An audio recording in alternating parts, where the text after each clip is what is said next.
is Southeast Asia getting played by external forces?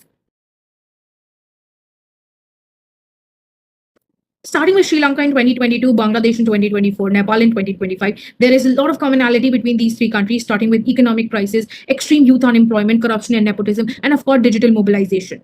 Protesters in these three countries claimed that they had only wanted non-violent protests and changes as per their requirements. However, because of the involvement of external forces, the protests had turned violent and it had created a complete upheaval. So, who were these external forces? Now, this brings us to the question that probably there was involvement from China as well as the US. China probably triggered these protests while US was involved in fueling these protests. All right, so if we consider what is basically China getting by getting involved in these three countries, the first one comes out to be maritime access. If we see Sri Lanka, it invested in the Hambantota port, which apparently does not have great monetary value, but it holds great strategic influence. So basically, China wants the maritime access, it wants the economic integration through its BRI projects, it wants the strategic depth. Basically, it creates these buffer states to counter the Indian influence, something that is Nepal for them. Nepal has always been the buffer state between China and India. And fourth, of course, it's the resource access. So, of course, the more resources, the more countries it can get involved with, the more resources it can access and basically capture the global market. Now, the reason why the US gets involved is just because it wants to counter the Chinese strategy. It does that by getting involved in these civil society movements, funding these civil society movements, which it calls as its motive to promote these democratic values. Also, it puts sanctions at international platforms like the UN and IMF. It also gives developmental aid through projects like MCC. And of course, we see the use of media, which in today's time is being seen as information wars. Now, this is, however, the real question is that after Sri Lanka, Bangladesh, and Nepal,